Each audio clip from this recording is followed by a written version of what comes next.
BJP के छापे एक रूटीन प्रक्रिया के हिस्से होते हैं। ऐसा तो पहली बार हुआ नहीं। ये तब अपनाए जा रहे हैं कि जब उन्हें पूरा भरोसा हो गया कि सरकार जा रही है। लोकतंत्र पर आक्रमण हो रहा है, नॉन स्टॉप हो रहा है। जब चुनाव कोई हारने लगता है तो इस तरीके के बहाने लगाने लगता है और वो इंस्टीट्यूशंस को बदनाम करने लगता है। उत्तर प्रदेश में विधानसभा चुनाव की घंटी अभी बजी भी नहीं, लेकिन सियासी फिजा में आरोपों का शोर घनघनाने लगा है। फोन टैपिंग को लेकर विपक्ष योगी सरकार पर सवाल उठाने लगा है। फोन टैपिंग के जिस आरोप को अखिलेश यादव ने बीजेपी पर हमले का नया हथियार बनाया है, अब उसे राहुल गांधी ने आगे बढ़ाया है।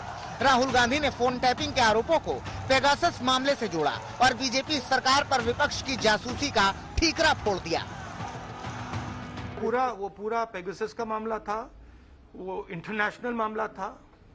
किसी और देश में हिंदुस्तान का डेटा रखा गया था, उसकी चर्चा नहीं होने दी। तो ये पूरा लोकतंत्र पर आक्रमण हो रहा है, नॉन स्टॉप हो रहा है, इसलिए हम यहाँ लड़ रहे हैं।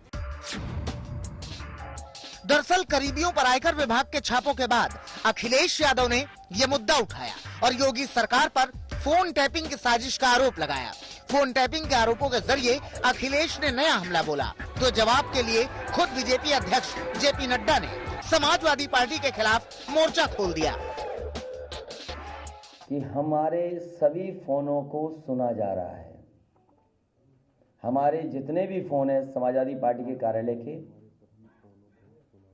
या हमारे संबंधित जितने लोग भी हैं, उनके मोबाइल को सुना जा रहा है। सबको लिसनिंग पे लगाया हुआ है और मुख्यमंत्री खुद शाम को कुछ की रिकॉर्डिंग सुनते हैं कि जिसकी जैसी सोच वैसा विचार, उन्होंने अपने शासनकाल में यही किया होगा, इसलिए उनको ये दिखता है।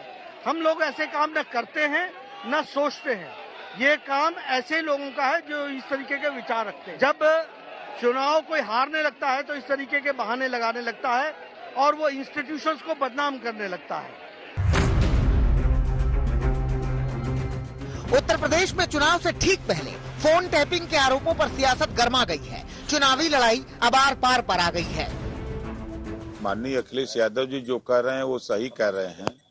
उनकी पार्टी तो छोड़ दीजिए, हमारी पार्टी के हमारे पूरे स्टाफ का हमारे जितने भी बड़े नेता हैं, सभी नेताओं के फोन टेप हो रहे हैं।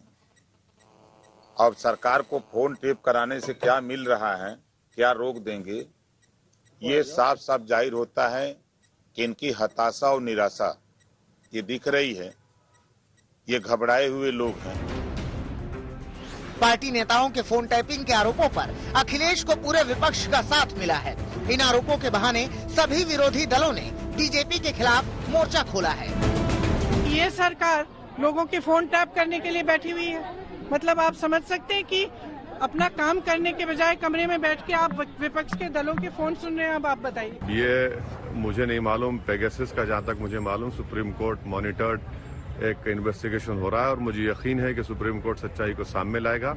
और जहां तक पेगासस का मामला है, ये सरकार ने पार्लियामेंट में जवाब देकर बता दिया कि वो एनएसए को बचाना चाहती है और यकीनन दाल में कुछ काला नहीं बल्कि पूरी दाल काली है।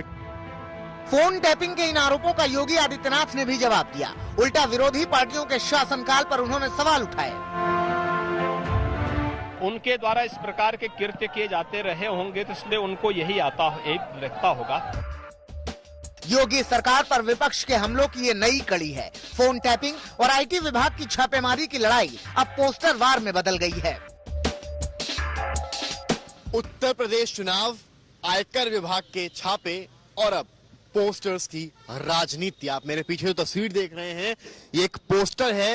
ये कहां लगा है? ये समाजवादी पार्टी ऑफिस के जस्ट बाहर लगा है। अगर आप पोस्टर पर जोर डालेंगे तो आप देखेंगे इसमें जो लिखा है मैं वो पढ़ के दोहराऊंगा। हमारे पास अखिलेश है, भाजपा के पास income tax plus CBI plus ED equals to BJP, यानी कि इन तीनों सेंट्रल एजेंसीज को बीजेपी बताने का इस पोस्टर के जरिए प्रयास किया गया है। अब सवाल ये है कि फोन टैपिंग के आरोपों में वाकई क्या कुछ सच्चाई है? या ये विपक्ष का एक दांव है जिसके केंद्र में उत्तर प्रदेश का चुनाव है। लखनऊ से समर्थ श्रीवास्तव के साथ आज तक ब्यूरो।